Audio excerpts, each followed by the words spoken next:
Hey guys, Brandon here. I know this YouTube channel is predominantly about Tesla, hence the name Tesla Evangelist. But recently a new electric vehicle was unveiled, actually right before the Model 3 was.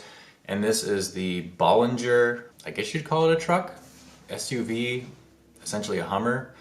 But they're calling it the Bollinger B1, and it's pretty baller. So I wanted to show some of the images from the press release on this and just give my take on this vehicle. I think it's pretty cool, and I'm pretty excited about electric vehicles in this segment being designed, being developed, and released, hopefully sooner rather than later. Let's check it out.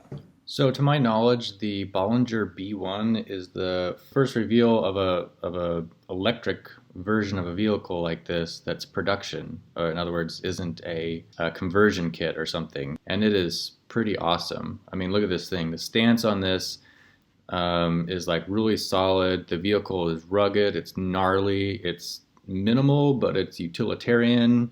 Everything here is like necessary, but not overdone for what its intent is. It's super functional. It's got like this retro industrial minimalist, almost analog kind of appearance. It looks great. I mean, there's opportunities for future refinements and stuff. But I mean, this vehicle looks like it was designed for no nonsense, get the job done, and also look really cool. Here's a view from the back with everything wide open. And you can see storage capacity is just huge in this thing. I mean, look at that. They've got like 2x4s going all the way from the back into the front. I mean, the only thing separating the back from the front bumper is basically instrument panels. And you can see what's interesting actually is it's a frunk that doesn't just open from the top. The front panel where like the radiator would be on a gas car actually opens too. So you've got this, I mean, you could even have something sticking out the front. Well, maybe not. I guess you'd have to close the trunk. But anyway, I mean, this is like Hummer H1 kind of class of vehicle. And then of course you've got I think there's two 110 outlets out here on the back so that you can plug in tools or camping equipment or whatever. And this has a very safari-like appearance too. Like, look at these huge glass panels, huge windows. You can see everything in this vehicle. Pretty cool. Here's everything closed up from the back. Again, excellent stance in terms of just ruggedness, solid appearance. I mean, even the lights in the back are like, there's no nonsense. They're not pretending to be cool. It's just like, oh, we need a brake light, we need a turn signal, and we need a backup light. All right, let's just put some lights in. And that's it. Like, it's no extra frills. Just get the job done and keep it out of the way. That's really cool. Tow hitch, tow loops. These tires, you can see the treads. These are they're KM2s made by BF Goodrich. I had these on my Jeep. They're excellent for off-roading and traction. Not too good in ice or snow because the treads are pretty flat, but they really look cool. So they definitely do this vehicle justice. Now, I guess there is some concern about how flat the front is and how flat this edge is in terms of aerodynamics. Also the base, you're going to get a lot of drag down there. And that's true. I'm sure this vehicle on the highway at freeway speeds is not going to be, your drag coefficient's going to be pretty high. But high efficiency is not really the market they're going here. They're going for more utilitarian, basically a giant capable box that runs on electric batteries, which they've definitely succeeded. Oh, here's something I haven't noticed before, but there's actually 3 windshield wipers. I've never seen a vehicle with 3. So notice all the pictures here are of the like country outside kind of stuff. This is not exactly an urban vehicle. Although a lot of people liked to urbanize the Hummers when they purchased them. I don't know whether there's a status symbol or something, so I could see some people doing that with this vehicle. I really like the proportions on this vehicle. It's really wide, but it has a really good stance, and the doors also, I mean, they almost have kind of a military Jeep Wrangler kind of appearance, and they've echoed that also in the color. I think it's like a gunmetal gray or something like that. It really looks good with the vehicle like this. So now going into the interior, it's got 4 seats, and the minimalist approach also carries through all the way to the interior. Look at the sunroofs though on this. You have so much. Like I said before, this would be a great safari vehicle. I don't think these open at all, but and everything is black in here, but it looks so light and spacious. Well, one, because it has a ton of space, but also because of these large windows. The seats look very functional to me. It looks like they really emphasize some leg support here. The vehicle is pretty high up, so I can't really tell how far this side support comes up. I don't know if sometimes that's difficult to get in and out of. Back seats are a little bit higher. You got tons of space in between the first two, the front row seats. I don't know what this box here is for. It looks like there's nothing under it, so I don't know if this is just a shelf for storage or what, but that's kind of interesting. Here's a side view. Again, very minimal here. Kind of like how you can see all the rivets. That's kind of cool. And now the dash, it's very flat. Again, you can see the rear seats are a little bit elevated relative to the front ones. They're basically like sitting in the cargo area as like add-on cargo. So there's a latch right here. So, it looks like these windows slide. That's a way to reduce complexity, I guess. There's no motor here. You just slide your window open. So this is like, they really went kind of retro, analog, but very minimalist in that way. So, I mean, this is an electric vehicle, but look at the shifters. They're legit gear shifters. And even this is the battery level one. It's an analog dial for your battery level. I think that's super cool. And then there's like knobs, and I don't know if these are, let's see, lights. I don't know if you pull these out or you twist them. It could be either. And then even the radio, which almost looks like they drilled a hole and put in this analog thing in there, is really cool. It fits in, but it's not overstated, which is really cool. And I guess it has like, I don't know if it has satellite radio, but I mean, you can play. I think it's got an audio input for MP3s and stuff like that. So it's not like completely anti-technology or anything like that. These, I'm not sure what these are, but I bet they are turn signal indicators, like an actual light. There's no expense of an LCD panel or anything like that, which is really cool. And then of course you've got the Bollinger B here.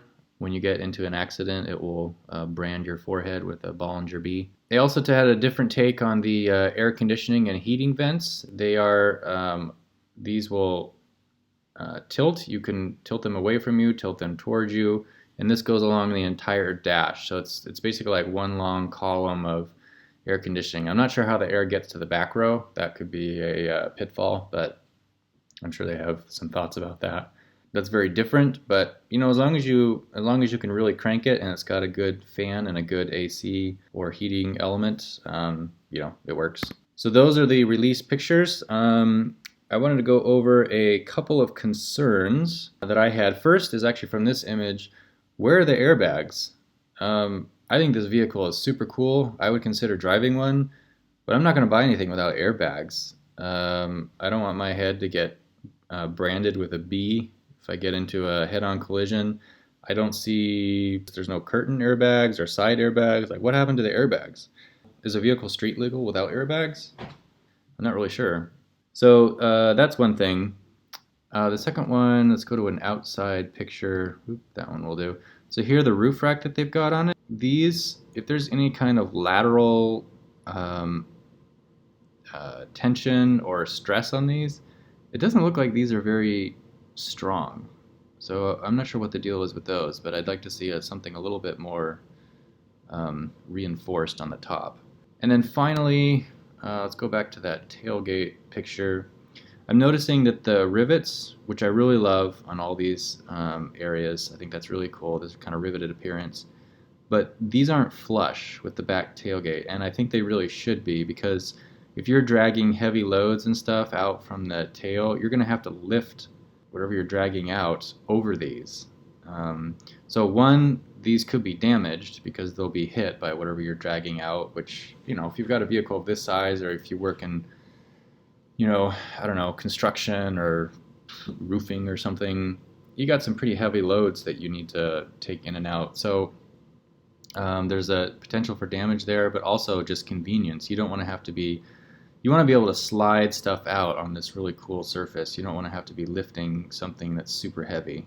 And then finally, and I guess I'll stick with this picture here, there's a little bit of problem with having this much glass, and that is climate control. So when it's hot out, especially when you have large areas of glass on top, your vehicle can really heat up unless you have it's super tinted and, you know, reflects a lot of the infrared light, which is possible. Maybe they'll do tons of coatings up there.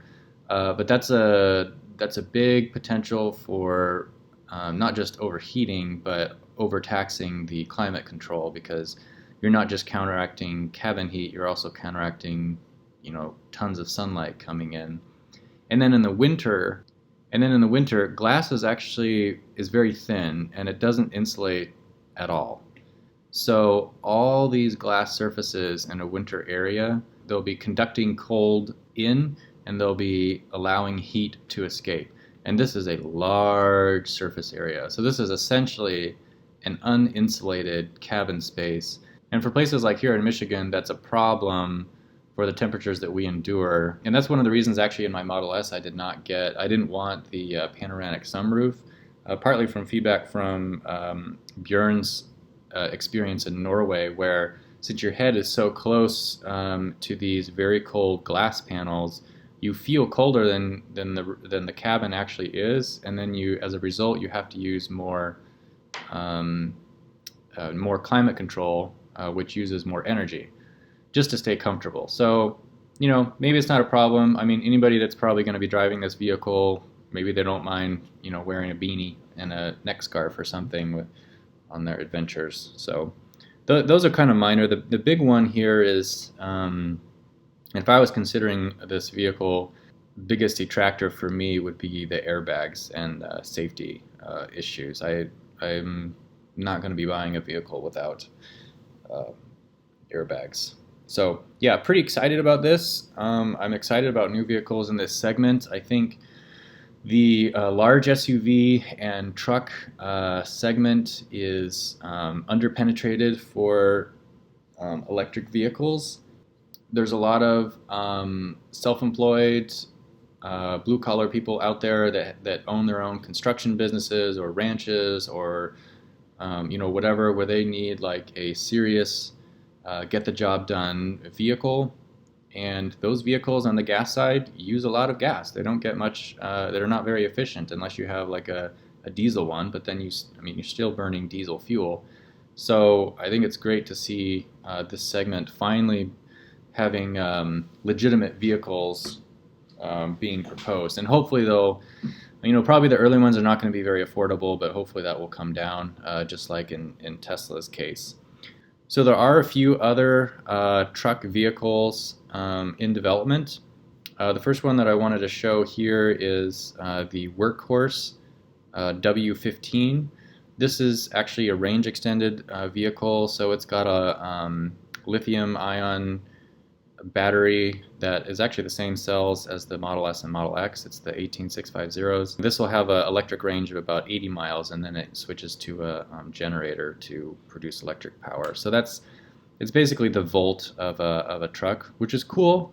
But I'm not too big on the styling. It looks okay from the back, but when you go into the interior here, I mean, it looks good, it's okay, but it kind of looks like a toy. And then the second one is Havilar's Bison, which is based out of Canada, and this was released earlier this year, or not released, the concept was revealed, I should say. And it's got promise too. It looks, again, it's, you know, for its segment, it looks pretty aggressive, but to me it actually kind of still looks like a little bit like a toy. And it's a very small pickup. It also has all-wheel drive, which is unusual to find, but is necessary in a lot of truck using areas. And by the way, the Bollinger is all-wheel drive as well, which makes sense. I mean, they're advertising it for off-road use. So yeah, the Bison here is a good start. I like their inspiration. It's a good idea. I don't think it's going to be a mainstream vehicle, and pickups this small, they're almost kind of hybrids. They've got 1 foot in kind of smaller vehicle world, and then 1 foot in like occasional pickup use. So I'm glad to see this entry into this segment, but I don't think it's going to be a revolutionary product. So I'm looking forward to when a full-size electric vehicle or electric pickup is revealed, and I'm hoping that's what Tesla is planning. I hope it's not the smaller pickup segment. So those are my thoughts on the Bollinger B1. I wonder what your thoughts are. Would anybody drive a vehicle like this or interested in purchasing? They haven't released pricing yet, so it's, you never know if it's going to be in an affordable segment. But yeah, I do wonder your thoughts. Any thoughts, comments, questions, please post them down there below the like button, and I'll see you guys in the next video.